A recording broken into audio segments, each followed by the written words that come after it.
A profecia cumprida são as palavras da mensageira do Senhor, que diz que o adventismo seria mudado. E nós vamos tentar ver o que é que está a acontecer no adventismo que nos mostra o cumprimento dessa profecia.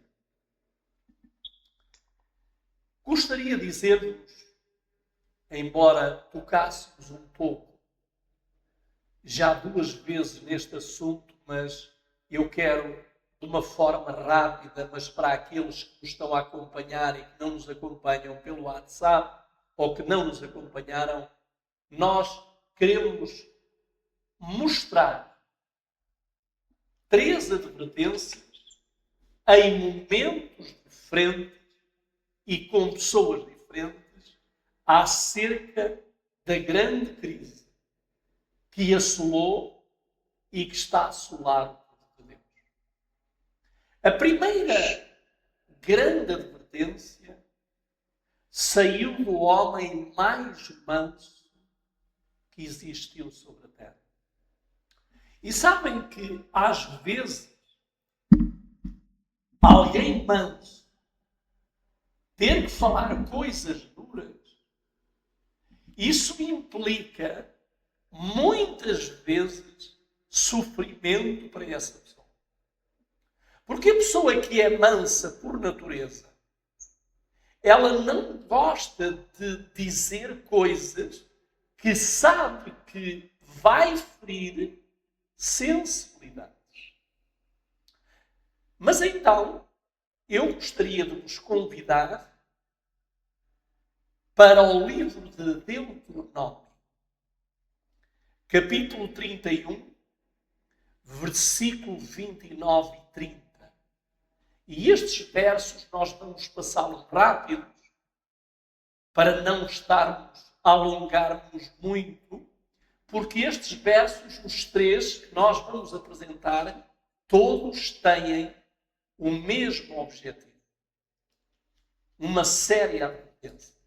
Então, em Deuteronômio 31, 29 e 30, Moisés disse estas palavras: porque eu sei que depois da minha morte, certamente vos corrompereis e vos desviareis do caminho que vos ordenei. Reparem que Moisés, ele não diz se calhar, poderá acontecer. Não, a mensagem que ele transmite é uma mensagem afirmativa. Ele diz, eu sei. E este eu sei, ele está a dar uma certeza. Que depois da sua morte, o povo se corromperia e o povo se desviaria do caminho que ele lhe ensinou pelo deserto durante 40 anos. A outra passagem, num outro tempo e com outro personagem, é Atos, capítulo 20, e vamos ler do versículo 29 a 31. Atos, capítulo 20, versículo 29 a 31. E vamos ver o que é que nos diz então o apóstolo Paulo. Parece que ele leu bem as advertências de Moisés. E por isso ele agora vai fazer a mesma advertência. Agora notem o que é que ele diz. Versículo 28, 29 a 31 diz assim: porque eu sei que após a minha partida, lobos vorazes entrarão no meio de vós, não pouparão o rebanho. E também dentre vós mesmos se levantarão homens que falarão coisas perversas para atraírem os discípulos após eles. Portanto, vigiai, lembrando-vos que durante 3 anos eu não deixei de vos avisar a cada um de vós, noite e dia com lágrimas. Agora, como sabem, depois de Moisés até o apóstolo Paulo, passaram-se milhares de anos. E agora o que é que acontece? A geração no tempo de Paulo é bem pior do que a geração no tempo de Moisés. E então, o apóstolo Paulo, ele agora vai dizer as mesmas palavras que disse Moisés, mas ele vai usar alguns ingredientes que Moisés não usou. E então o que é que Paulo usou como ingredientes que o profeta Moisés, o homem mais manso da terra, pelo menos a Bíblia assim não nos revela, mas vamos então ver o que é que Paulo acrescentou a esta súplica, a esta advertência. Diz-nos aqui no versículo 31. Ele diz, portanto, vigiai, lembrando-vos que durante 3 anos eu não deixei de avisar cada um de vós, noite e dia, com lágrimas. O ingrediente que Paulo busca são as lágrimas. Na Bíblia existem alguns homens que eram por demais chorões. Nós temos Jeremias, que é o profeta conhecido como profeta chorão. Era alguém que chorava muitas vezes. Olhando a condição do povo, ele chorava. Vendo a condição daqueles que estavam a caminhar em direção à Nova Jerusalém, aqueles que ele via que falharam na terra prometida, ele chorava. E o mesmo acontece com Paulo. Paulo, ele disse, durante 3 anos, eu, noite e dia, durante 3 anos, não deixei de vos advertir com lágrimas. Eu quero que saibamos uma coisa. Se naquela altura Paulo chorou para advertir o povo, então, passado 2000 anos depois, a nossa geração está pior que estava no tempo de Paulo. Então, o que é que nós somos aconselhados a fazer? A chorar também. Entre o alpendre e o altar. Quer dizer que neste percurso, entre o alpendre e o altar, nós temos que chorar. Chorar por aqueles que estão perdidos. Apresentar a nossa súplica a Deus com lágrimas nos olhos. E mesmo com lágrimas nos olhos, houve muitas pessoas que Paulo não conseguiu convencer. Porque existem muitas pessoas hoje que têm o seu coração tão endurecido, mas tão endurecido, que nem as lágrimas podem fazer algo por essas pessoas. Eu recordo-me de um pastor que já dorme no Senhor, um grande amigo meu, um homem que me ensinou a conhecer melhor a Jesus. E esse homem tinha 2 filhos. E os 2 filhos se afastaram-se dos caminhos do Senhor. Como aconteceu com os meus também. Afastaram-se dos caminhos do Senhor. E quando um desses filhos, o seu filho menor, o caçula, saía de noite para as noitadas, o pai não se ia deitar sem que o filho regressasse. E às vezes contava esse pai, que muitas foram as vezes que ele não foi à cama. Porque o filho apenas voltava pela madrugada. E o que é que aquele pai ficava a fazer durante aquela noite? A chorar entre o alpendre e o altar. Pedindo a Deus que interviesse na vida dos seus 2 filhos.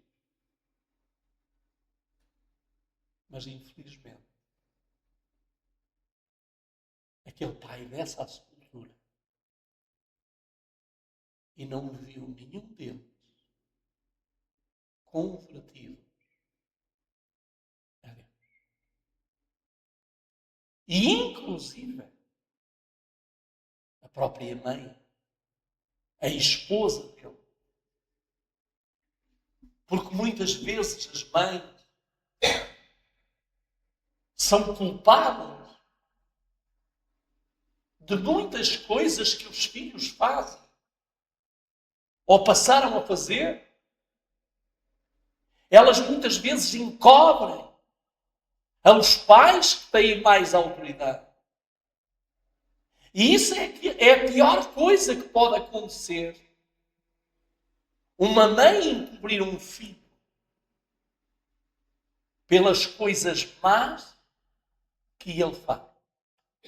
E então diz que aquele pai orava a Deus: Senhor, se tu não podes salvar os meus filhos pela linguagem do amor, salva-os pela linguagem. Mas salva. Aquele pai um dia recebeu uma missão que um dos seus filhos, enquanto viajava no seu automóvel, ficou debaixo de um caminhão daqueles grandes. O caminhão passou o carro como que a ferro. E aquele jovem, quando saiu daquele monte de lata, de chapa, tinha o rosto completamente desfigurado e reconhecível. Foi-lhe dito ao pai e à família que ele não sobreviveria. Mas o que aconteceu é que, apesar de tudo, a misericórdia de Deus, mesmo naquela triste condição, ele foi levado ao hospital e depois de estar ali quase meio ano no hospital, através de cirurgias, reconstruíram o seu rosto. Mas mesmo depois do rosto reconstruído, ele mais se rebelou contra Deus. E o seu pai desce à sepultura com a mulher e com os filhos completamente perdidos. Há momentos em que as lágrimas não resolvem. Mas há uma coisa que nós temos de fazer. Busquemos também a ajuda desse ingrediente, esse auxílio. Queridos irmãos,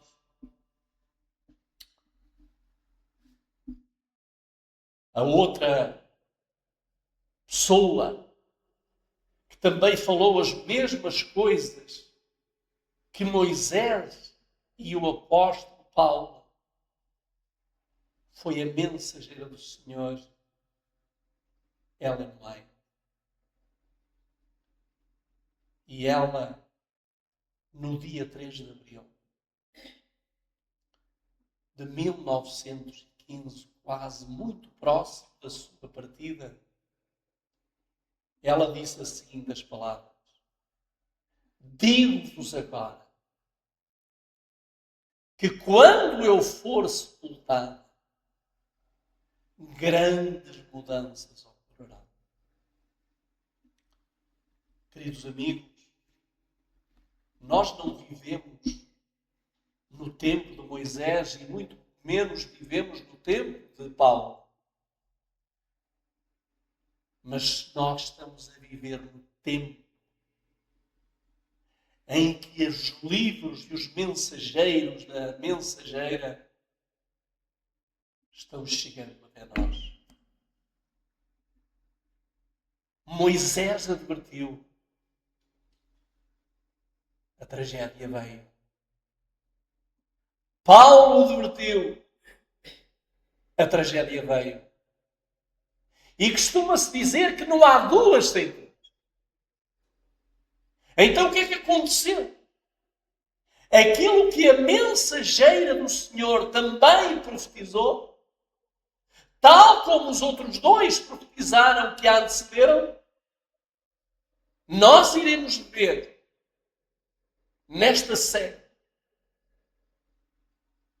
hoje e logo à tarde, como as profecias que ela fez, de igual modo com as profecias de Moisés e de Paulo, se estão cumprindo na íntegra. Com uma diferença. É que aquilo que aconteceu nos tempos de Paulo e nos tempos de Moisés, nós não vimos. Mas hoje, vemos. Hoje nós estamos vendo aquilo que foi profetizado. Queridos irmãos, queria então falar mais uma vez ao pormenor tudo o que ela falou, para compreendermos que, infelizmente, um povo que foi levantado para erguer aquilo que tinha caído, esse mesmo povo não só vai deixar caído, mas aquilo que ainda conseguiu levantar vai também deixar cair. Vamos então ver o que ela disse. Isto está no manuscrito 3 de abril de 1915. E vamos ver o que diz. Ao acordar, chamou a enfermeira ao seu lado e disse: quero dizer-lhe uma coisa. Odeio o pecado.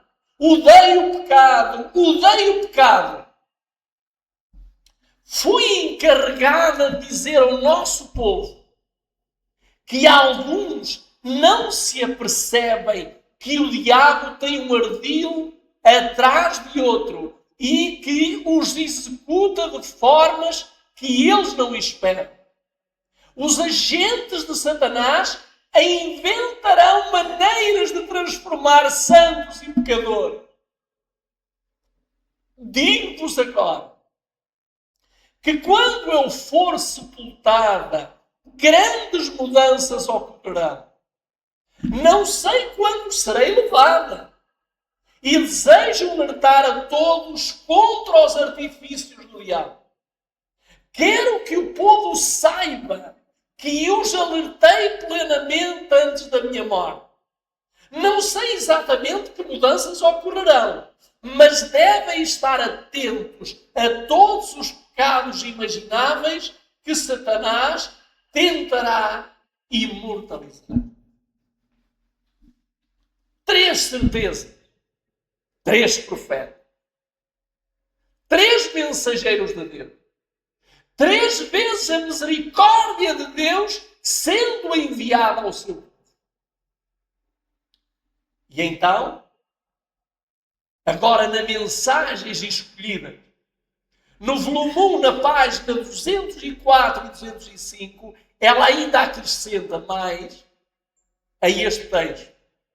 O inimigo das almas procurou introduzir a suposição de que uma grande reforma devia efetuar-se entre os adventistas do sétimo dia e que essa reforma consistiria em renunciar às doutrinas que se acham como pilares da nossa fé e empenhar-se num processo de reorganização. Se essa reforma tivesse lugar, e está a ter, que resultaria? Os princípios da verdade que Deus, em sua sabedoria, deu à igreja remanescente, seriam abandonados. Nossa religião seria mudada. Os princípios fundamentais que têm sustentado a obra nos últimos 50 anos seriam considerados como erro. E estabelecer-se-ia uma nova organização. E escrever-se-iam livros de uma nova ordem. E introduzir-se-ia um sistema de filosofia intelectual. Queridos irmãos, eu quando tenho estado a aprofundar estas verdades, eu não posso ficar calado. Porque a palavra de Deus diz que se estes se calarem, as próprias pedras clamarão. E ai de mim, se o Espírito me ordena que eu fale e eu fique calado. Melhor fora que me fosse colocada uma mó de moinho amarrado ao pescoço e que me lançasse nas profundezas do mar. Não desista e não resista daquilo que o Espírito Santo lhe diz para fazer e dizer e você não faz. Hoje são mais os cobardes que são os atalaias sobre os muros de Sião. Queridos amigos, em primeiro lugar, eu quero vos dizer que o movimento adventista, ele surgiu num contexto que não foi nada agradável. E em que contexto é que surgiu este movimento? Surgiu num contexto de desapontamento. O grande desapontamento de 1844. E esse grande desapontamento de 1844 foi como um crivo que mostrou o que era verdadeiro trigo e o que era a verdadeira palha. E de milhares de pessoas que aguardavam, segundo ele, o Salvador para 22 de outubro de 1844. De milhares. Calcula-se que mais de 300 mil pessoas, em várias partes, em especial nos Estados Unidos, elas estavam a aguardar para aquele dia, 22 de outubro, que naquele dia o Senhor iria estabelecer o seu reino aqui na terra. Ele iria acabar com o jugo. E a partir dali, o Messias se tornaria rei.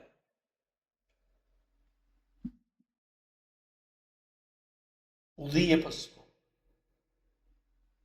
Nada aconteceu. A noite chegou. Nada aconteceu. E o 22 de outubro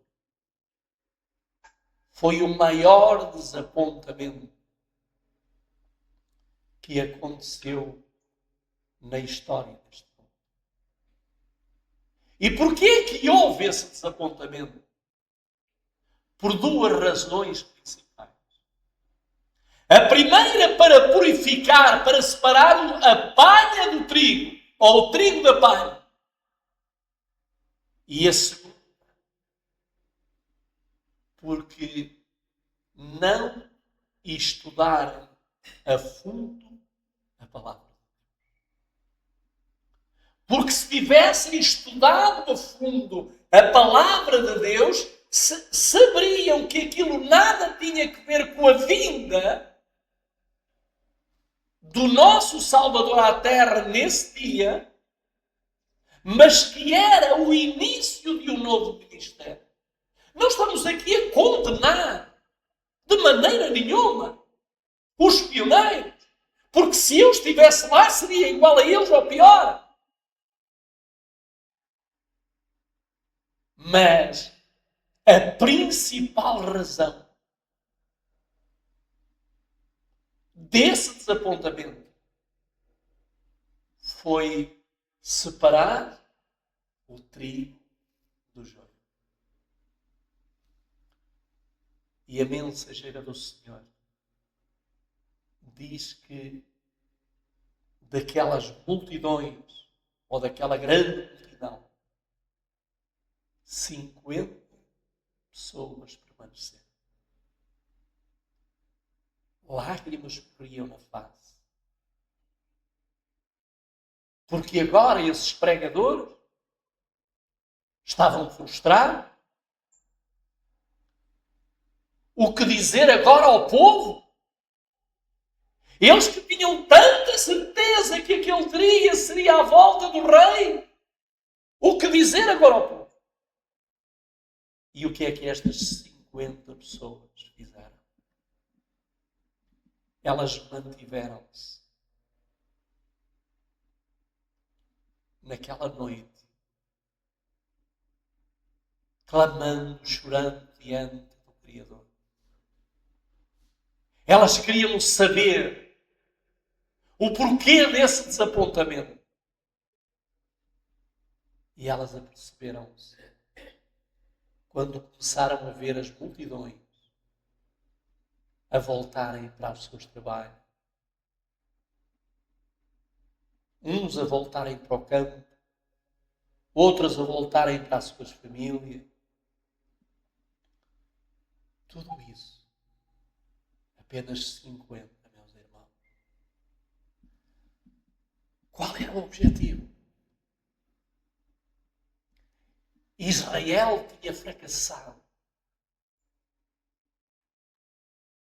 E como nós iremos ver, Deus levantou vários para fazerem o trabalho na vinha dele. Falharam.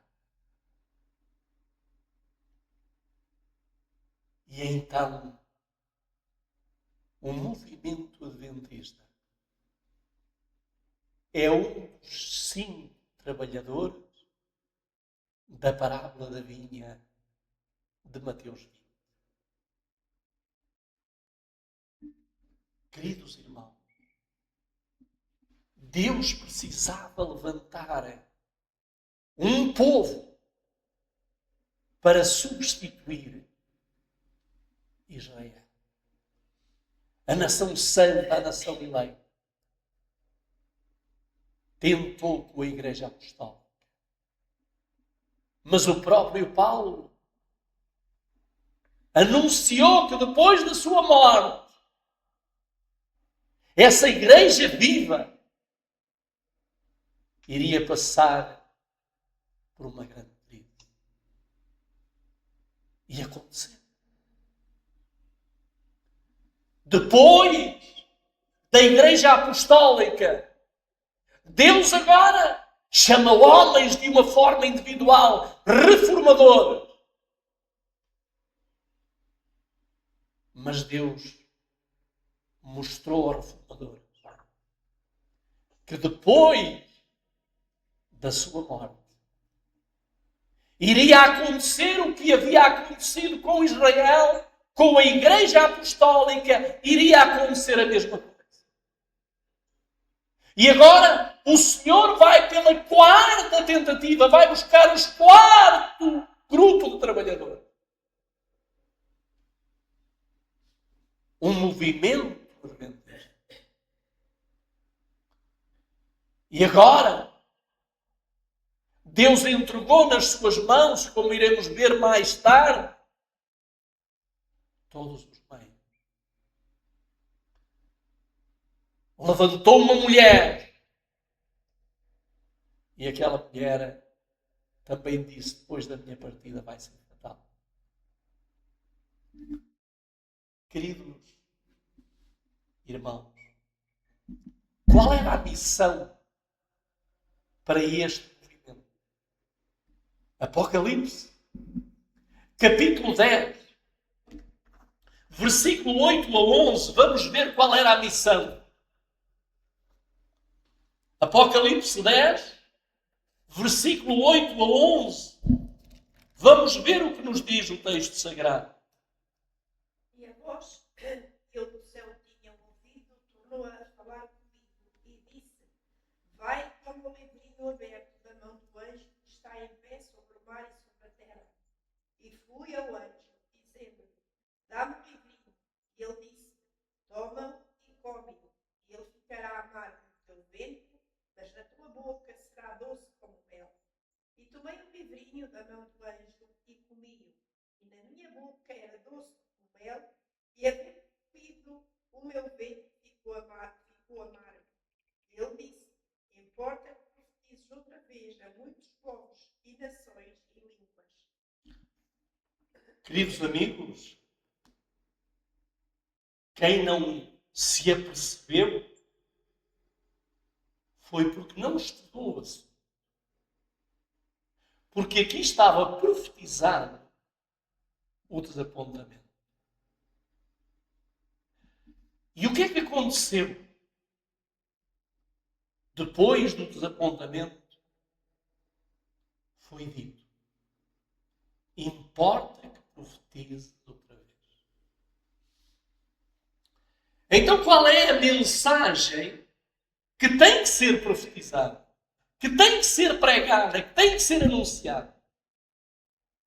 A mensagem ou as mensagens que os outros primeiros 3 trabalhadores, os judeus, a Igreja Apostólica e os reformadores, deixaram de pregar. Então Deus levantou este movimento adventista para que agora eles pregassem aquilo que os outros deixaram de pregar pela apostasia. Reparem o que nos diz a mensageira do Senhor naquele livro: Cristo, seu santuário. Nossas expectativas haviam-se elevado alto e assim aguardávamos a vinda do nosso Senhor, até que o relógio soou às 12 horas da meia-noite. O dia havia-se passado então e o nosso desapontamento havia-se tornado uma certeza. Nossas mais profundas esperanças e expectativas desmoronaram-se e sobre nós veio tal espírito de pranto como jamais havíamos experimentado antes. Parecia que a perda de todos os amigos terrestres não podia ter comparação. Chorámos até que o dia raiou. Chorou Ellen White como Paulo? Choraram os pioneiros naquela noite? Choraram. Temos que chorar nós nos dias de hoje? Temos. Que pena nós podermos estar separados, não podermos estar juntos fisicamente e termos uma noite de vigília que eu qualquer dia vou anunciar, uma noite de vigília para que choremos entre o alpendre e o altar, para que possamos ali estar nessa noite clamando a Deus por aqueles que perecem. Agora notem o que é que aconteceu depois deste choro. E o que é que nos é dito através de Ellen White em 21 de abril de 1847. Ela disse assim, depois do choro ela diz, seguiu-se daí uma cuidadosa investigação das Escrituras, de todos os textos que tocavam nesse assunto, particularmente os de Hebreus, por parte de Hiram Edson e dois últimos associados, o Dr. Anne, o médico Crozier, professor. O resultado deste estudo foi escrito por Crozier e publicado em The Day Down, um jornal de circulação limitada. E então os escritos foram ampliados e publicados. Por este meio foi alcançado um certo número de desapontados crentes do Advento. Então a extensa apresentação bem comprovada pelas Escrituras levou esperança e coragem ao coração deles, ao mostrar claramente que o santuário deveria ser purificado ao fim de 2300 dias no céu e não na terra como haviam querido até então. Então, depois daquelas lágrimas, daquela noite, eles não desistiram. Eles quiseram ver pelas Escrituras onde está o erro. E sabem uma coisa, queridos irmãos? Cumpriu-se na vida daqueles irmãos Jeremias 33:3. Clama a mim e responder-te-ei coisas grandes e muito firmes que tu não sabes. E Deus clamou porque ele via a angústia daquele povo. Mas que povo? Os sinceros, aqueles que mesmo no desapontamento não voltaram atrás. Eles continuaram a estudar o assunto. Eles começaram a comparar o estudo do Velho Testamento com o Novo Testamento. E eles aperceberam-se no livro de Hebreus que o santuário no céu teria que ser purificado e que não tinha nada a ver com a terra. E agora notem que ela, no dia 21 de abril, depois de ela ter visto e analisado aquele estudo e ouvido aqueles que compuseram aquele estudo, em especial Crozier, ela disse estas palavras: o Senhor me mostrou em visão, passado mais de um ano, que o irmão Crozier tinha a verdadeira luz sobre a purificação do santuário. E que foi sua vontade que o irmão Crozier escrevesse a visão que ele nos apresentou no Daystar, que é o nome, no dia 7 de fevereiro de 1846. Sinto-me inteiramente autorizada pelo Senhor a recomendar este extra e a cada fiel. Ela disse, vocês agora estudem aquele estudo profundo destes irmãos. Foram pelo menos 4 irmãos que fizeram aquele estudo. E ela agora recebeu da parte de Deus instruções. E através deste estudo, alguns daqueles que partiram decepcionados, desapontados, pela graça do nosso Salvador voltaram. Porque agora havia um estudo com fundamento. E, queridos irmãos, aquilo que nós queremos fazer com esta série é mostrar algo que eu vou mostrar, sem temer. Que hoje, estar dentro da Igreja Adventista é um atentado. Nós vamos mostrar isso. Não sei o que me irá acontecer e o que é que me irão fazer. Mas nós vamos mostrar isso. Porque a história está-se repetindo. Queridos irmãos, isto que se passou neste grande desapontamento, em 22 de outubro de 1844, aqueles que estudaram, e quero mais uma vez dizer que eu aprendi muito com Guilherme Miller e com outros e estudantes da profecia. Temos que dar graças a Deus. Diz que Guilherme Miller, um anjo visitava nos seus estudos, quando ele estava a estudar, o anjo visitava, e a mensageira do Senhor diz claramente que a sepultura de Guilherme Miller está guardada por um anjo. Então não foi um homem qualquer. Cometeu um erro de interpretação? Sim. Ele acertou na data e errou no evento. Mas queridos irmãos, nós estudamos a Bíblia, quando nós clamamos de lágrimas nos olhos, quando queremos conhecer uma verdade, o Senhor mostra essa verdade. Foi isso que aconteceu. Agora, houve uma coisa que eles não se aperceberam, porque também houve um desapontamento no tempo dos apóstolos.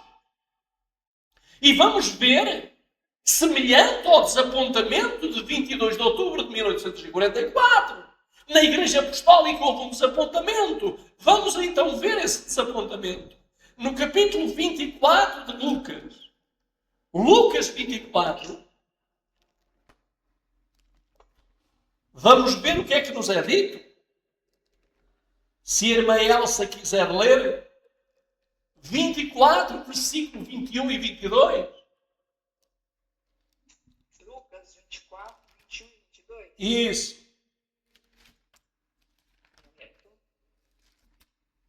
Vou achar aqui, irmão. 24, 21. Vamos lá.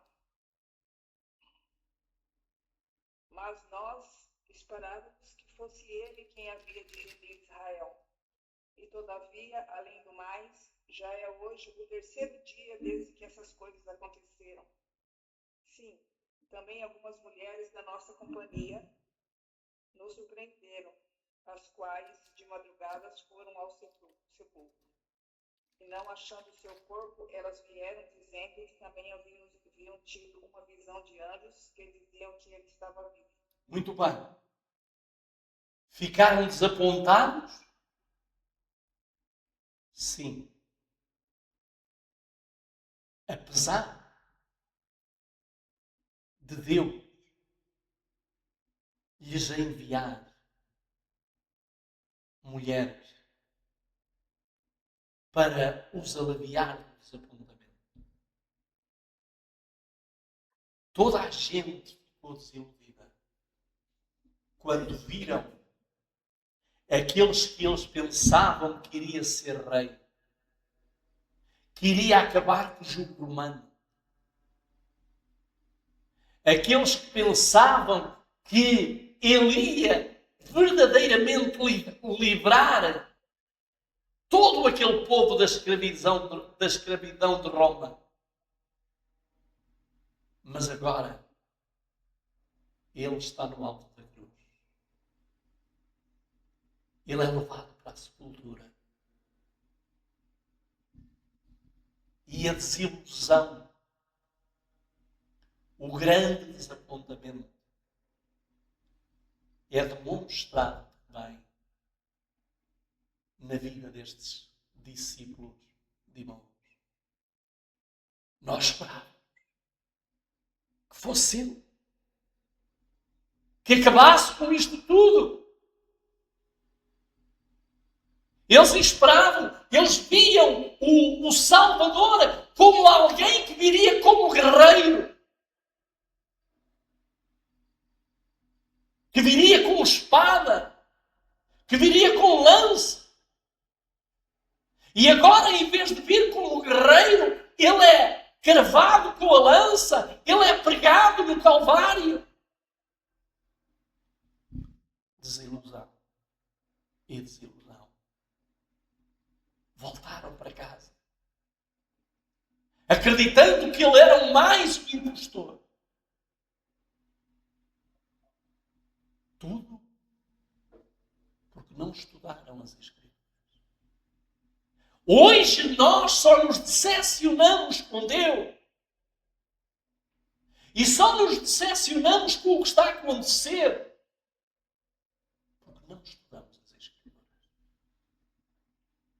se nós estudarmos as Escrituras, a lei e o testemunho,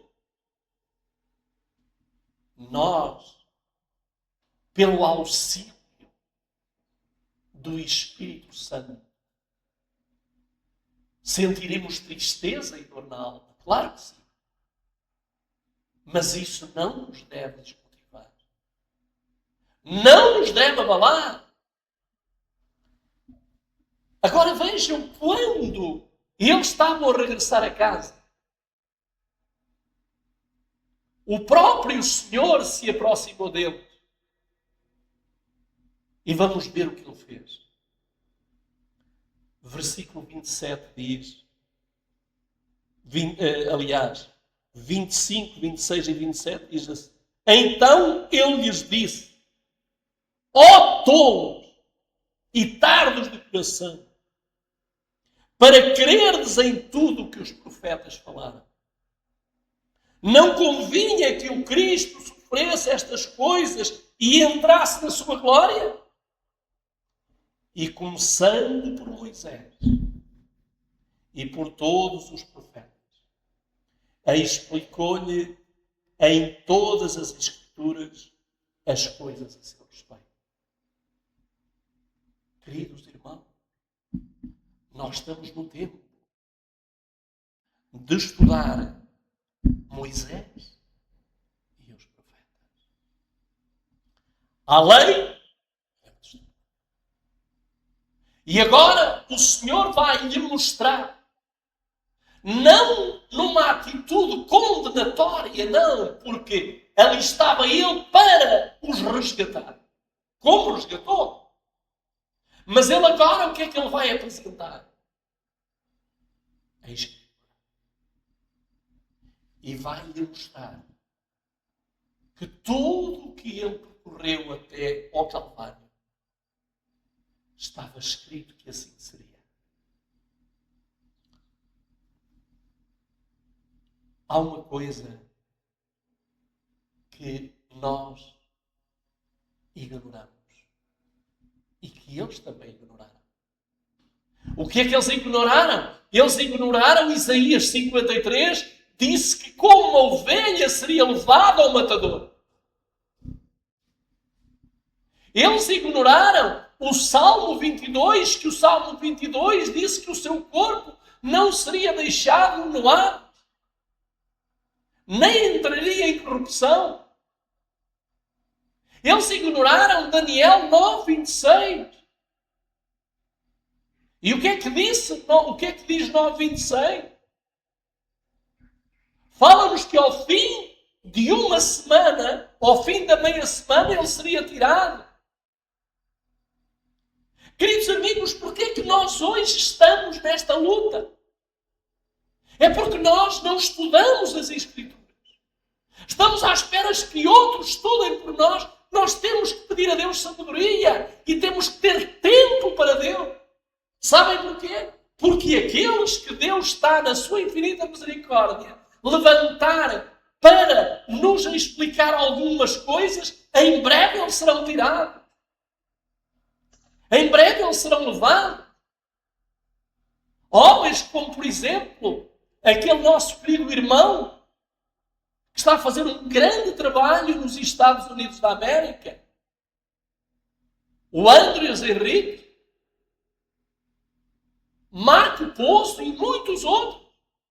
O que é que vai acontecer com eles? Eles vão ser tão odiados, mas tão odiados, que a própria organização vai fazer com que eles deixem de ter voz ativa. E alguns serão mortos e outros serão presos. Queridos amigos, eu gostaria que agora nós pudéssemos ver alguns versos que o próprio Senhor falou com estes discípulos de Emaús que estavam decepcionados.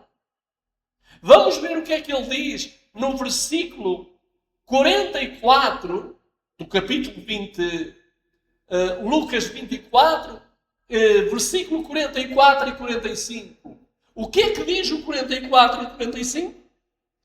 E disse-lhe: são estas as palavras que vos disse, estando ainda convosco, que convinha que se cumprisse tudo o mim estava escrito na lei de Moisés e nos profetas e nos salmos. Então abriu-lhes o entendimento para compreenderem as Escrituras. O que é que aconteceu? Como é que o entendimento se lhe abriu? Através do estudo da Escritura. E o próprio Senhor lhe disse: estas são as palavras que eu vos falei estando ainda convosco, que era necessário que se cumprisse todas as coisas que foram escritas a respeito da lei de Moisés e os profetas. Queridos irmãos, nós não podemos ter nada mais do que isto. Rejeitem tudo o que não é Moisés e a lei, ou a lei e os profetas. Rejeitem tudo. A não ser que aqueles que escrevem estejam de acordo com este princípio, lei os profetas, o que infelizmente nos dias de hoje é muito difícil. Mas vamos então agora ver outra coisa. Por exemplo, Pedro. E isso nós podemos ler no capítulo 17 de Atos dos Apóstolos 2 e 3. O que é que nos diz também esse texto? Alguém queira ler? Atos 17, 2 e 3. E Paulo tinha por costume foi ter com eles por 3 sábados disputou com eles sobre as Escrituras este ponto e demonstrando que convinha que Cristo padecesse e ressuscitasse dentre os mortos. E este Jesus que vos anuncio, dizia ele, é o Cristo. Muito bem. O que é que nós temos que fazer? Nós temos que mostrar o que está a acontecer no nosso mundo e em especial dentro daquela que se diz Igreja de Deus pelas pessoas. Nós temos que mostrar exatamente que aquilo que foi profetizado está a acontecer. No capítulo 2 do livro de Atos dos Apóstolos, e versículo 42, o que é que nos mostra e o que é que nós devemos seguir? Capítulo 2, versículo 42. Se o Ramiro quiser, pode ler, se não se importar. 2:42. O que é que nos diz?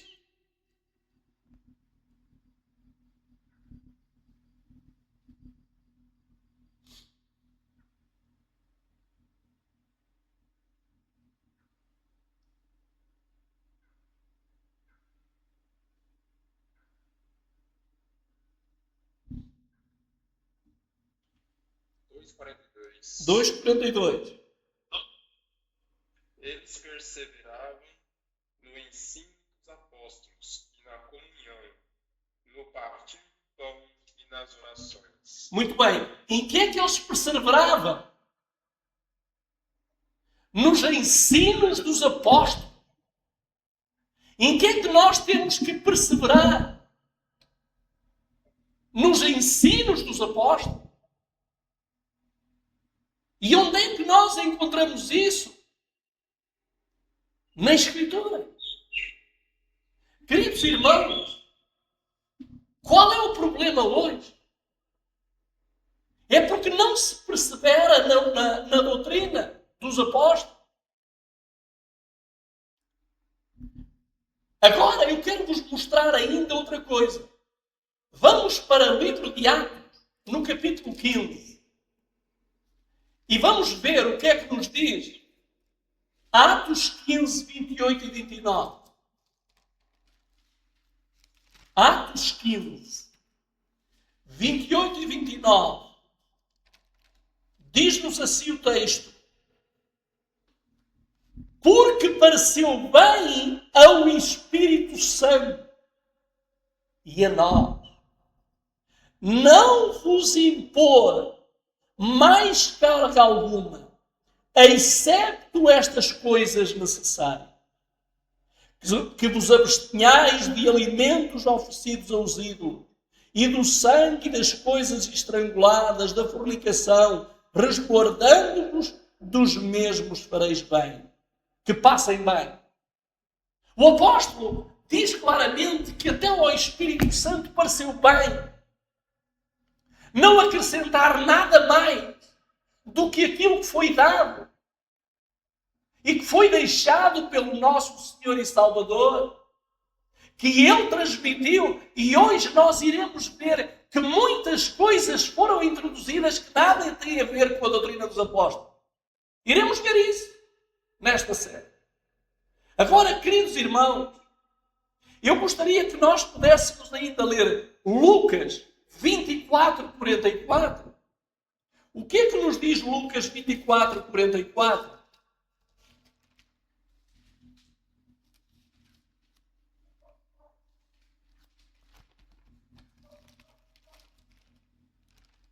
E disse-lhes: são estas as palavras que vos disse, estando ainda convosco, que convinha que se cumprisse tudo que de mim estava escrito na lei de Moisés, e nos profetas e nos salmos.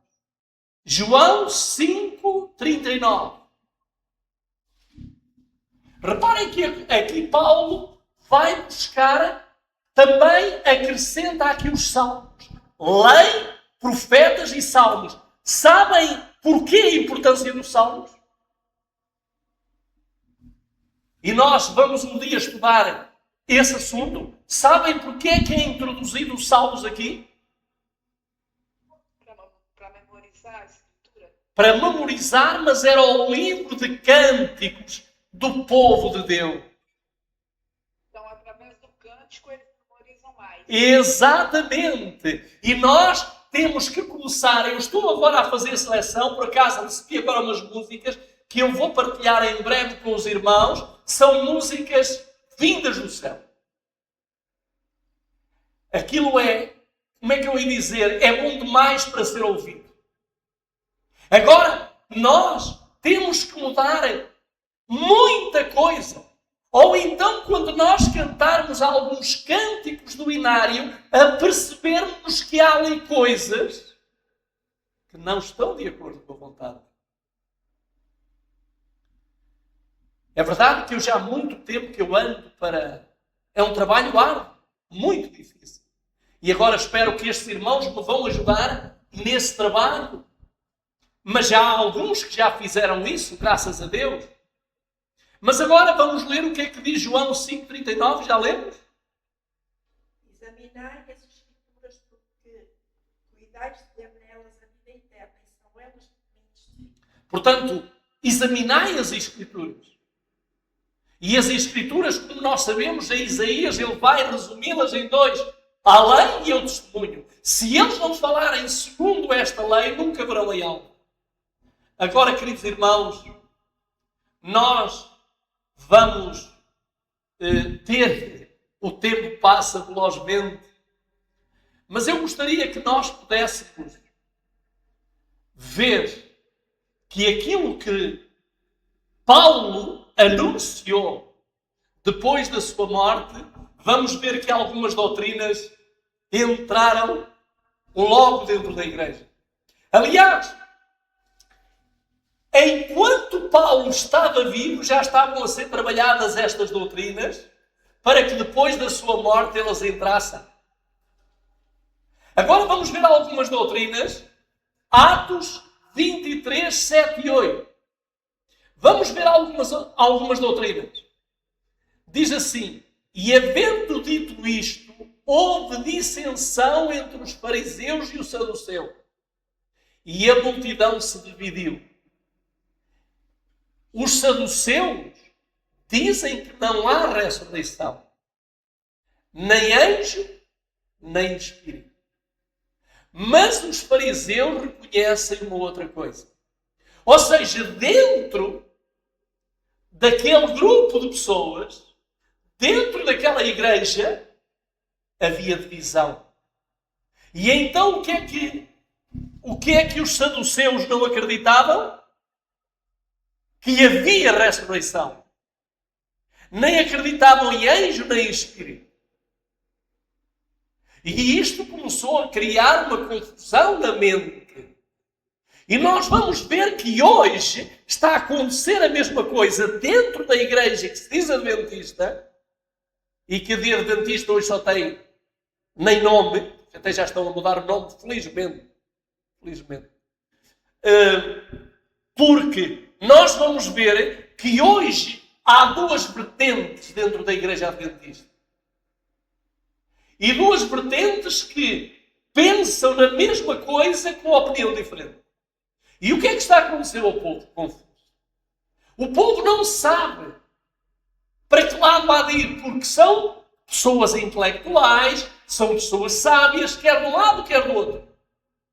E qual é o problema? O problema é que Satanás disse: eu vou colocar do meu lado homens com grande sabedoria.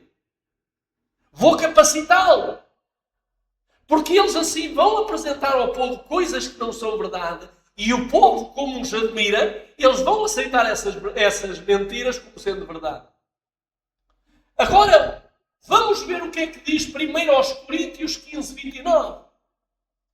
O que é que mais se introduziu? E agora pedi a outra pessoa que queira ler. 1 aos Coríntios 15, 29. O que é que diz? Do contrário, o que farão os que são batizados pelos mortos? Se os mortos de todos não são ressuscitados, por que então eles se batizam pelos mortos? Então, que outra doutrina é que foi introduzida na igreja? O batismo em lugar da pessoa que morreu. Sabem qual é a igreja, uma das igrejas, que se batiza pelas pessoas que morreram? Há uma igreja que é uma das maiores igrejas no mundo, das igrejas mais poderosas no mundo, mais rica no mundo, que as pessoas se batizam em lugar daquelas que morreram já há 50 ou há 100 anos. Sabem qual é essa igreja? A Igreja dos Santos dos Últimos Dias, os Mormons. Os Mormons batizam-se pelas pessoas que morreram perdidas. E então ele diz que depois daqueles batismos, o adúltero, o assassino, que a partir daquele batismo, eles estão salvos. Esta é a doutrina. Isto já havia no tempo dos apóstolos. E os mormons agarraram nessa doutrina. E sabem que mais é que esses mormons apregoam? A mulher, quando se converte ao mormonismo, ela, se o marido não for mormon, ela não pode ter filhos do marido. E sabem quem é que vai fazer com que ela engravide? Os próprios mormons. E vão convencer o marido que aquilo é filho dela. Porque elas dizem que não pode vir de uma linhagem ímpia. E sabem que mais? Iremos falar sobre isso, eu já fiz uma série. Mas sabem que mais? Eles também, quando a mulher se converte, ela tem que ir ao templo. E então ela vai ter que se despir, colocar toda nua. Estão ali os líderes a assistir. E é-lhe dada uma roupa íntima. Cuequinha, ou calcinha, como dizem aí no Brasil, e aqui cuequinha, e um sutiã, e ela vai ter que andar sempre com aquela roupa. Coisas loucas. Mas é o que está a acontecer. Então o que é que aconteceu logo a seguir à morte de Paulo? Vocês sabem que Paulo, ele morre mais ou menos, segundo dizem, ele morre como nós sabemos, mais ou menos no ano, sei lá, 37, 38, pouco tempo depois da morte de Estevão. Mas aquilo que eu quero dizer é o seguinte: depois da morte de Paulo, sabem o que é que aconteceu? O que é que se introduziu na igreja logo? A doutrina dos nicolaítas. Precisamos entender o que é isso? Depois introduziu-se a doutrina de Balaão. E depois introduziu-se a doutrina de Jezabel. Até Paulo estar vivo, isso não aconteceu. Quero dizer-vos uma coisa. Enquanto alguns irmãos adventistas estiveram vivos, iremos falar de alguns deles, não se introduziram em ensinos erróneos na Igreja Adventista. Não sei se vocês já ouviram falar do irmão Andrisa, que escreveu 7 cartas à Igreja. Iremos falar isso no contexto mais à frente. Então o que é que aconteceu? A Igreja começou a ceder. Estamos a falar da Igreja Apostólica. E agora, o que é que aconteceu? Deus vai ter que fazer alguma coisa. Deus chamou, como vos disse, e como nós conhecemos, iremos ler mais a pormenor, não agora. Deus chamou 5 grupos para trabalhar na sua vida. Ele assumiu com esses trabalhadores o pagamento. Ele disse: eu dar-vos-ei o dinheiro justo. Queridos irmãos, cada um de nós hoje pertence aos primeiros 4 ou então ao último grupo, que é o 5º. Esse que vai levar as verdades até ao fim. Agora quero que saibamos, e com isto vamos terminar esta parte.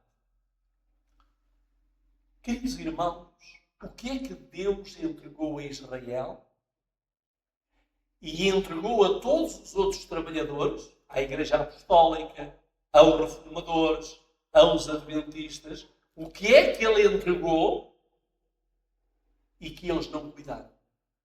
Romanos, capítulo 3, Romanos 3, versículo 1 e 2. O que é que ele entregou? Vamos ver. O que é que diz o apóstolo Paulo? Quem quer ler?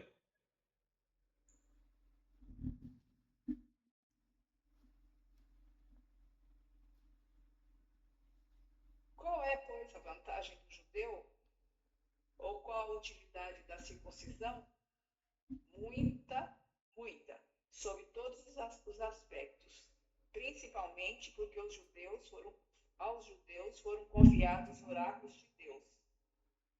E daí? Se alguns não creram, a incredulidade deles virá desfazer a fidelidade de Deus? O que é que o apóstolo São...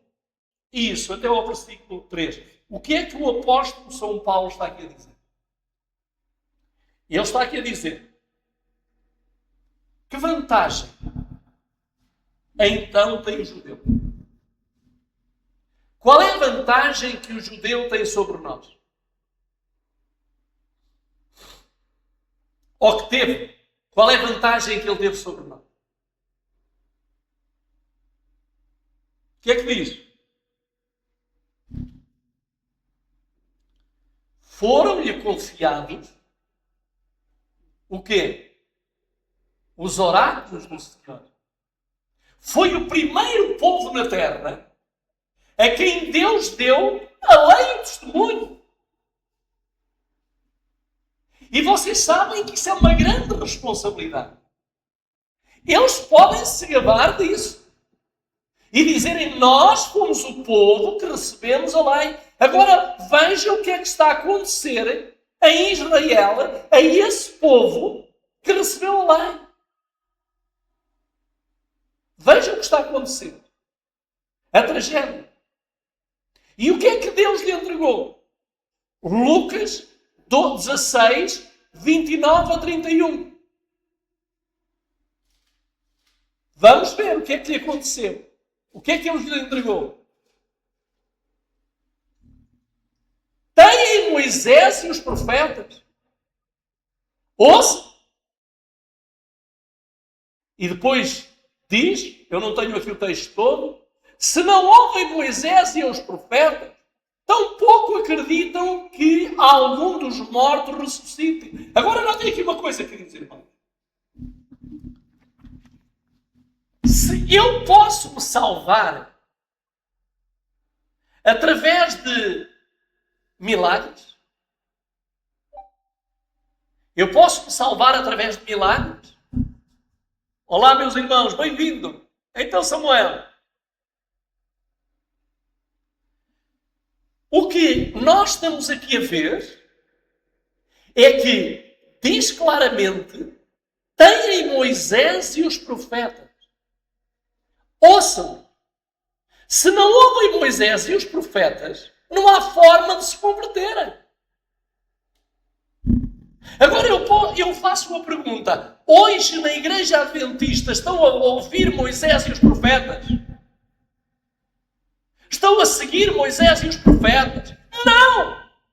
Então têm forma de se salvar, ainda que o morto ressuscite?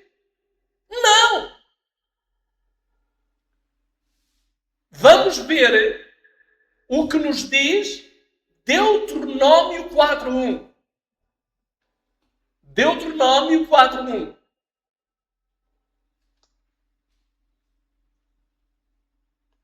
Agora, pois, ó Israel, ouve os estatutos e os juízos que eu vos ensino, para os cumprirdes, para que vivais e viveis e possuais a terra que o Senhor Deus dos vossos pais nos dá. O que é que nós temos que fazer? Ouve, ó Israel, ouve os estatutos e os juízos que eu vos ensino para os cumprir. Ninguém quer saber disto. Ninguém ensina isto. Em lugar de cumprirem, o que é que eles fazem? Jeremias 7.25. O que é que diz Jeremias 7.25? Diz assim: desde o dia em que os vossos pais saíram da terra do Egito, até ao dia de hoje, enviei-vos todos os meus servos, os profetas, cada dia madrugando e enviando-vos. O que é que o Senhor fez? Enviou os profetas. Porém, em 2 de Crônicas, no capítulo 36, 15 a 19, vamos ver o que é que acontece. 2 de Crônicas, capítulo 36, 15 a 19. Vamos ver o que é que nos diz. E disse o Senhor Deus dos seus pais, falou-lhes constantemente por intermédio dos mensageiros, porque se compadeceu do seu povo e da sua habitação. Eles, porém, zombaram dos mensageiros de Deus e desprezaram as suas palavras e mofaram dos seus profetas, até que o furor do Senhor tanto subiu contra o seu povo que mais nenhum remédio houve. O que é que eles fizeram? O que é que eles fizeram e o que é que está a ser feito hoje? O mesmo, a história está a ser repetida. Diz, eles, porém, zombaram dos mensageiros de Deus. Reparem, eu às vezes vejo e ouço comentários daquele nosso irmão Andrés Henriques e outros, que é triste. É terrível, é mau demais para ser verdade. Um homem que está a divertir o povo, que está a alertar o povo das grandes verdades. E então o que é que eles dizem? Eles zombaram dos mensageiros de Deus, desprezaram as suas palavras e se mofaram dos seus profetas. O que é que quer dizer mofaram? Quer dizer que não dão valor nenhum. E eu pergunto, não é isso que está a acontecer hoje com o profeta dos últimos dias? Eles só vão buscar a profeta dos últimos dias para quê? Para apoiar aquilo que eles defendem. Mas aquilo que é duro, como nós iremos ver, não fazem. Queridos irmãos, eu gostaria de ficar aqui, logo iremos continuar e vamos entrar em coisas muito sérias. Mas aquilo que eu quero que entendamos é o seguinte: ou nós nos tornamos e vamos fazer parte do 5º grupo de trabalhadores e vamos entrar pelas portas da Nova Jerusalém, ou nós vamos ficar de fora.